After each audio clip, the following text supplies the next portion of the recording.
It is 4 o'clock. I'll call this meeting to order. Roll call, please. Councilmember Meister, Present. Councilmember Wyrick, Present. Vice Mayor Carrillo, Present. Mayor Flores. Present. We will now go into oral communications. This is the opportunity to address the city council on any matter scheduled for closed session. Unless additional time is authorized by the council, all commentary shall be limited to 3 minutes. Anyone for oral communications, closed session? Anyone on virtually? No, Your Honor. Okay, then we will now move on to the city council closed session items. Thank you. Okay, did I skip over oral communications? Okay, we're doing good. I'm getting ahead of myself. I'm looking at Patrice's time. Okay.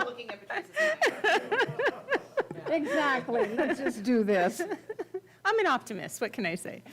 Okay, we do have 7 items before you this evening. The first is pursuant to Government Code Section 54956.8, conference with real property negotiators, property APN 268100005, agency negotiator Patrice Hildreth and Jason Ridenauer, negotiating parties, City of Porterville, and Thomas J. and Deborah L. O'Sullivan Trust, under negotiation terms and price. Number 2 is pursuant to Government Code Section 54956.95, liability claim, claimant Connect American Family Insurance as subrogate of Mark Alvarez, agency claimed against City of Porterville. Number 3 is pursuant to Government Code Section 54956.95, liability claim, claimant Donald William McCarthy, agency claimed against City of Porterville. Number 4, pursuant to Government Code Section 54956.95, liability claim, claimant Darlita Swearingen, agency claimed against City of Porterville. Item 5, Government Code Section 54956.9D3, conference with legal counsel, anticipated litigation, significant exposure to litigation, 3 cases in which facts are not yet known to potential plaintiffs. Number 6 is pursuant to Government Code Section 54956.9D4, conference with legal counsel, anticipated litigation, initiation of litigation, 3 cases. And lastly, number 7 is pursuant to Government Code Section 54957, public employment, city manager. Thank you. It is 4:02. We will now go into closed session.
It is 5:09. We will reconvene open session and report on reportable action taken in closed session. Thank you, Mayor. Just one item. On item number 3, claim by Donald McCarthy, and a motion by Councilmember Meister, seconded by Councilmember Beltran, and a 5-0 vote. That claim was denied. Thank you. I invite you to please stand and join us for the Pledge of Allegiance led by Vice Mayor Carrillo, and to remain standing for an invocation or moment of silence. Salute, pledge.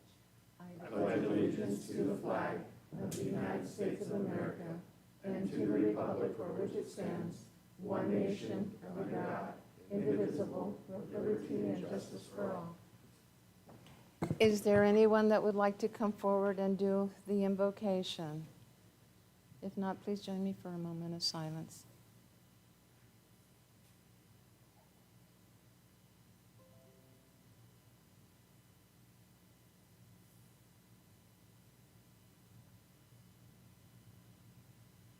Thank you. You may be seated.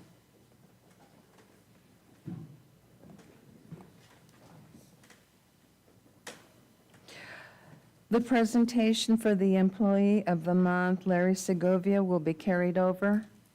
Thank you.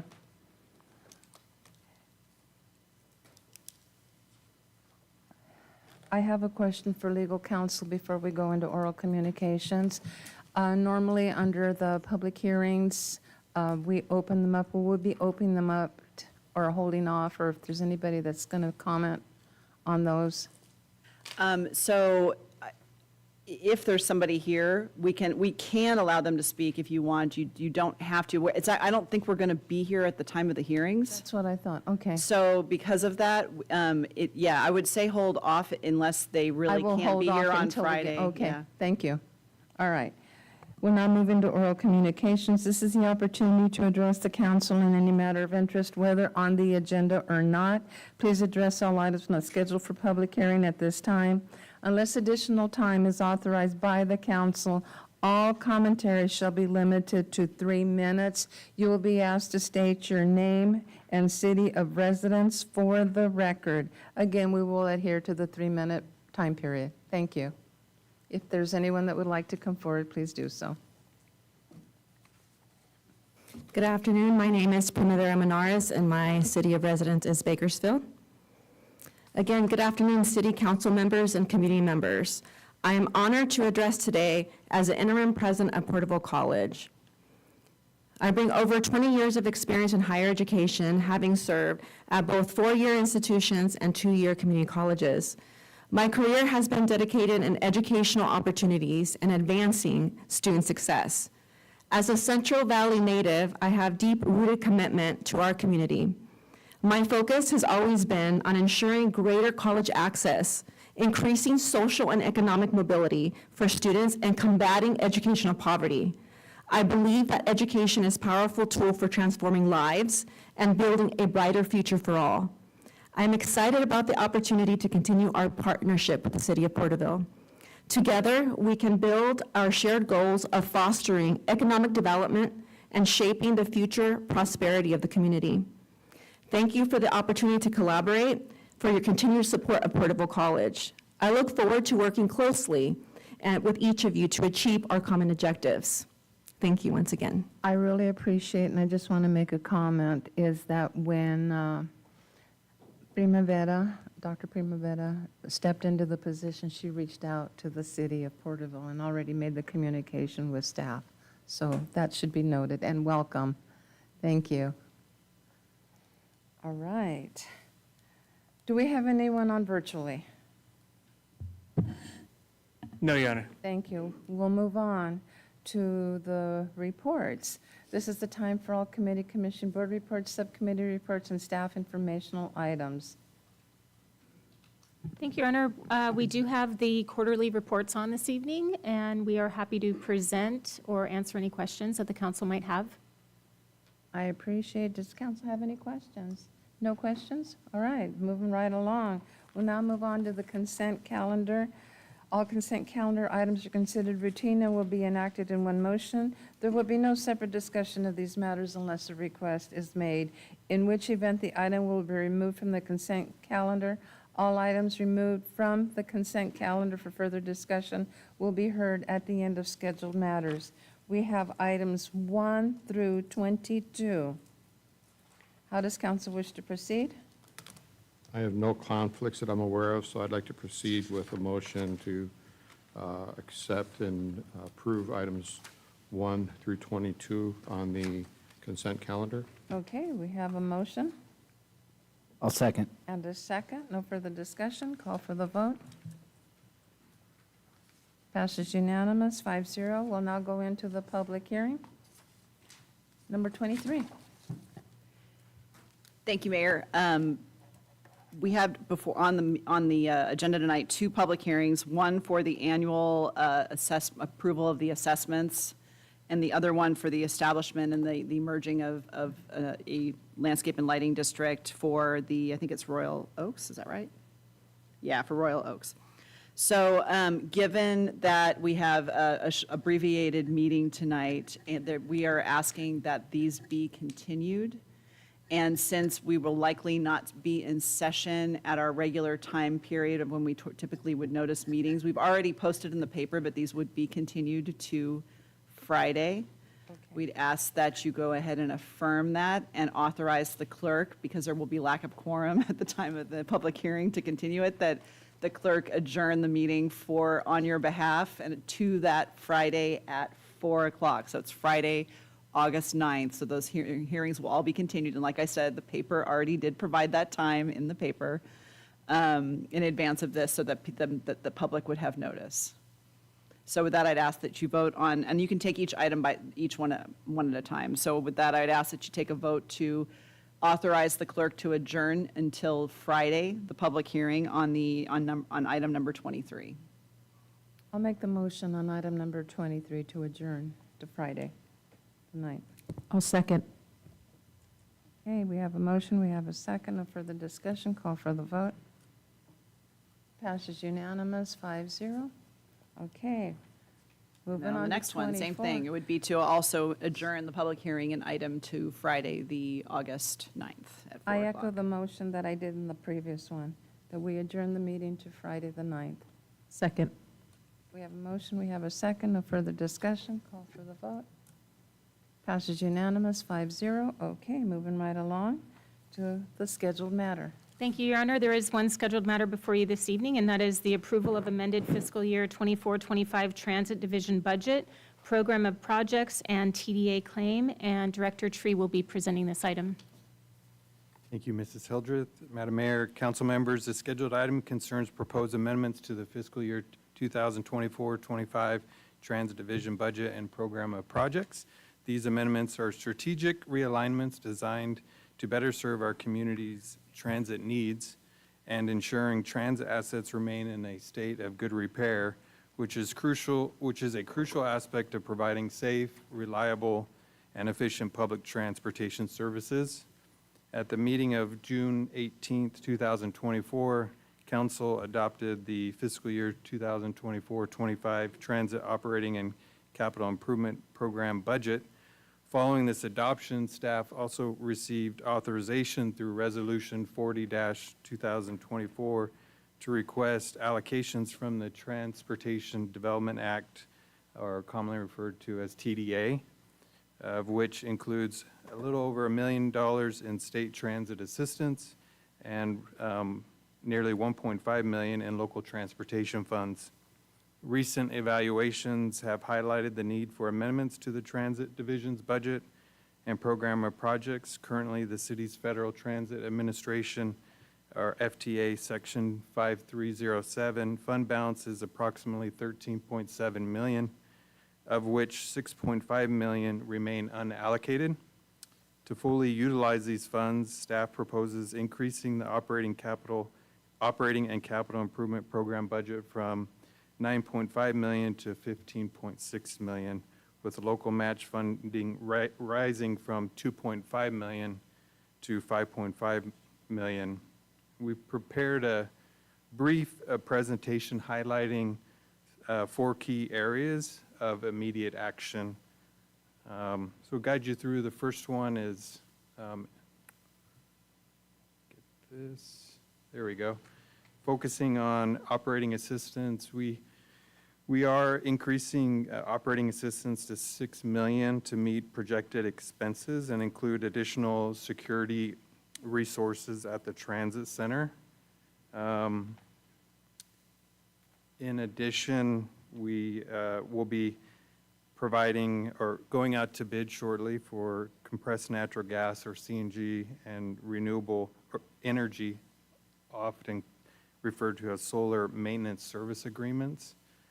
And then last, going out to bid to obtain a renewable natural gas supplier.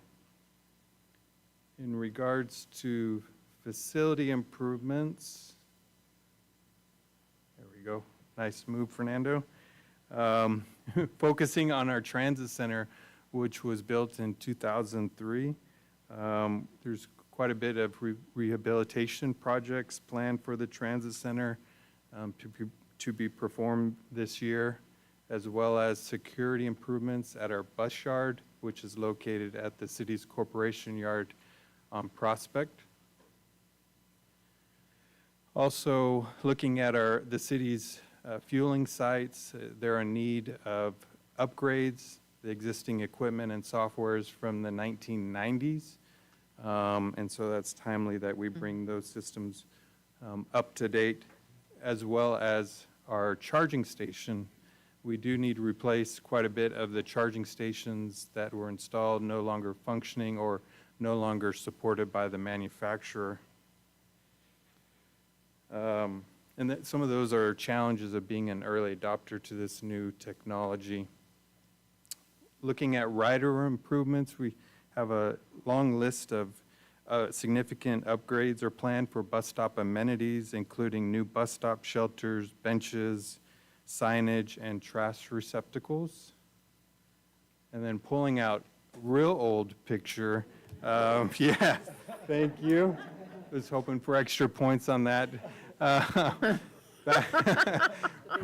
We have not, the city hasn't updated its fare collection system since its award-winning project in 2016.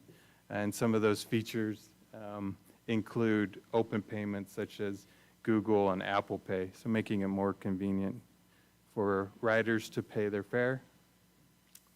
And then last, kind of picture it up in the second picture to the right, we're focusing on our fleet, and maybe Fernando, you can help me out.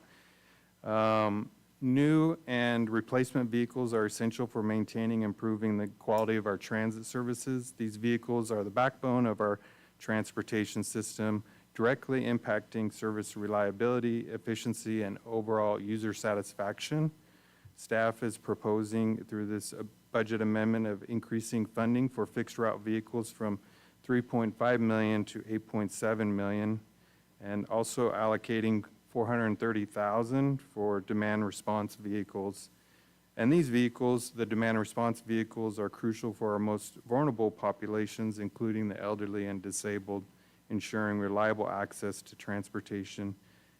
Investing in new vehicles enhances service reliability and improves our capacity to meet future demand.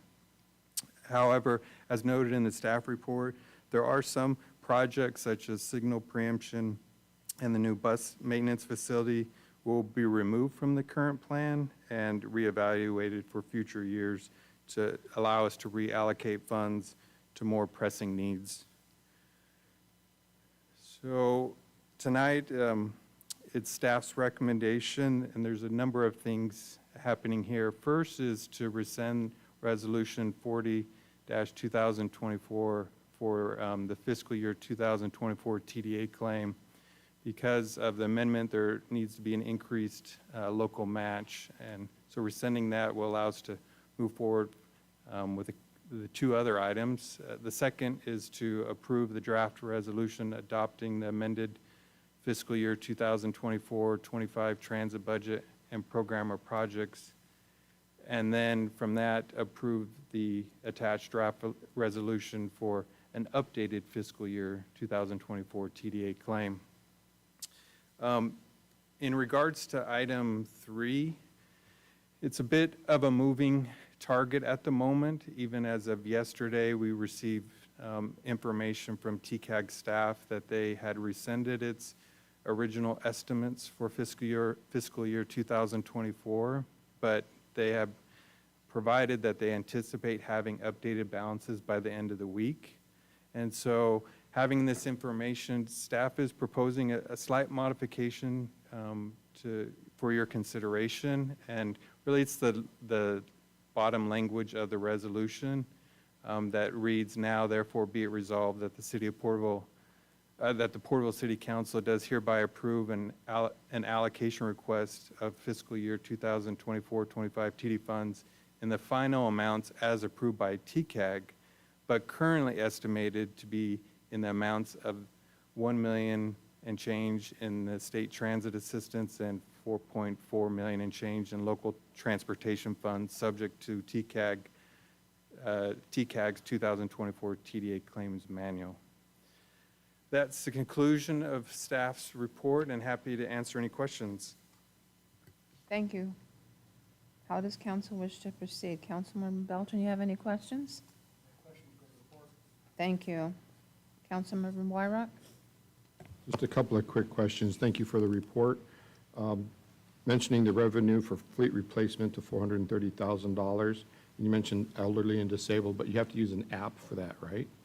Or can you just put it on your phone and have it on speed dial, so if they need a ride, they can get a ride? For eligible dial-a-ride passengers, they can call. Traditionally, they call over the phone. So that's their first method of booking a ride.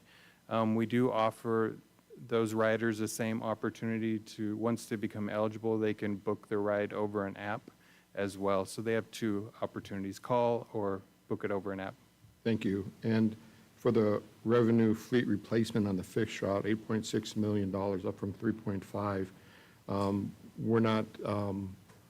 We're thinking that the additional buses, maybe like fixed route big buses, or they could be smaller, more nimble buses if the ridership on those routes is so low. We don't need 80 seats. We only really need 20 or 12.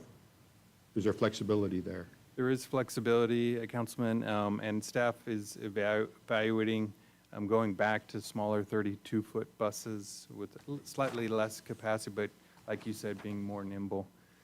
We knew that there'd be additional costs as we take this service back upon ourselves. I applaud you for the efforts of getting us this information, and I'm pleased to support it any way I can. Thank you. Thank you. Councilmember Meister? Vice Mayor? I have no questions. So with that being said, I'm going to make the motion that we accept staff recommendation and to authorize staff to complete that final amount on the resolution. I'll second that. And we have a second. No further questions. Call for the vote. Passes unanimous, 5-0. Moving right along. The AB 1234 reports. The very first one is Tulare County Task Force on Homelessness. You can set the timer on me if you want. Anyway. Claudia Calderon and I attended in person. The minutes were approved. There is a vacancy position that has come up for a voting member in the category of lived experience, an unhoused person. They are taking appointments now for that position. We were provided with updates on committees by county council, the definition of an ad hoc committee, the legal requirements, permanent committees, who must comply, and in particular with the Brown Act. There were bylaws update recommendations, the approval of the draft, any changes that would be made, then it will go to the Board of Supervisors. I reiterate, and I have reported several times to council, that Claudia and I worked on submitting a goal survey with a bunch of questions, and we answered all of them. It took us forever to complete it. However, at this meeting, they fine-tuned one goal objective for number 4, to prevent homelessness for those at risk. There were 4 strategies that still needed to be presented and gone over. However, Claudia and I left after the first one. We had already submitted the information, and the rest did not apply to Porterville. That concludes my report. The next meeting is scheduled for August the 21st. Tulare County Economic Development, we met on July 24th. It was in particular a 24-25 strategic work plan session titled Maintaining Momentum.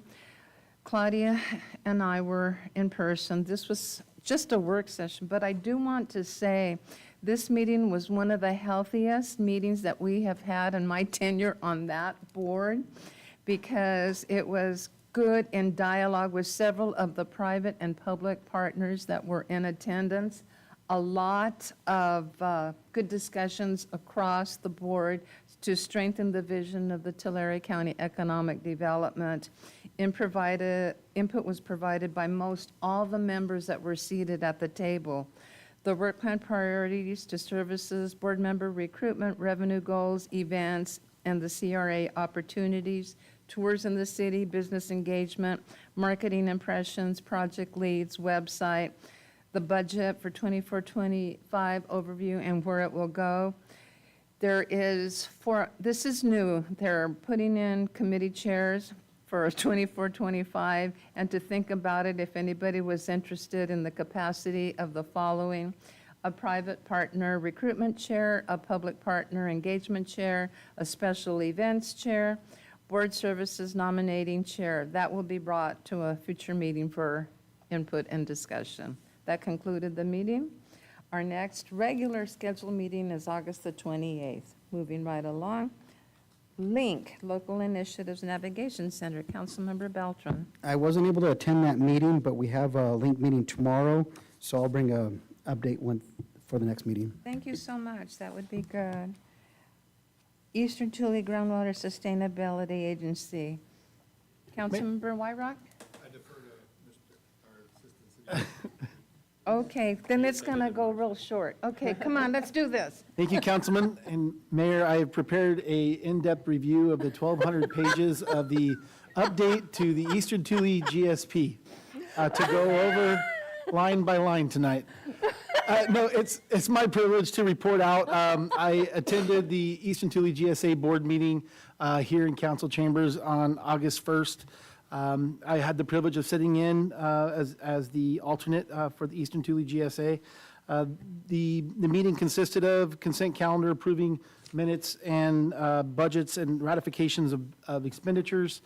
The administration portion of the meeting continued to revisit upcoming budget reviews with both the ETGSA and Tulare County, identified signatures for the disbursements on finances, and reviewed the upcoming set water extraction amount, and then also received reports from Four Creeks on behalf of the land subsidence process through the ETGSA, and also continued to secure our legislative representative. The upcoming items to note is there will be a public hearing scheduled to discuss the rate and extraction fee for the upcoming fiscal year. And in addition to, the ETGSA has prepared a draft update to its GSP, so Groundwater Sustainability Plan. That will be in review. It's actually posted to the website now for comments. They're proposing to receive comments by August 23rd, and then hoping to schedule a public hearing on the 29th or the 30th, so they're looking for a quorum on that. No additional information to report out. The meeting ended in closed session, and happy to answer any questions. Does anybody have any questions? No, you don't.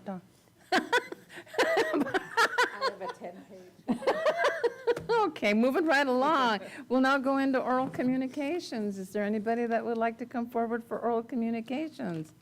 No? How about the officers in the back? Anyway, do we have anyone on virtually?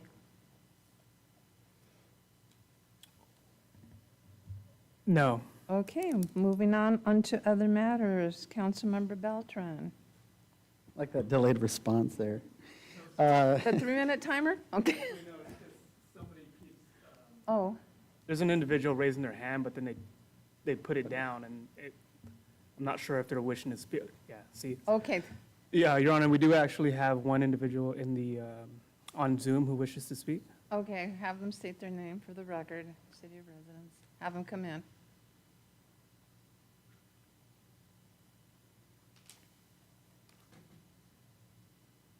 It's Mr. Cardenas from the chamber. I'm just coming in to view. So my name is Adore Cardenas with the Porterville Chamber of Commerce. I just review from the National Night Out here in Exodus. Okay. So I have no comments. You just wanted us to hear you. Okay, we'll talk to you later. Councilmember Beltran. I had a quick question. I forgot to ask this yesterday in our brief meeting. How are the committee searches going I believe there's 4 different committees that have openings. Have there been good applications coming in, or that's something to keep pushing for people to apply for? I'm not sure what how those are looking. So Councilmember Beltran, to answer your question, we actually haven't received any applications from individuals out there in the community.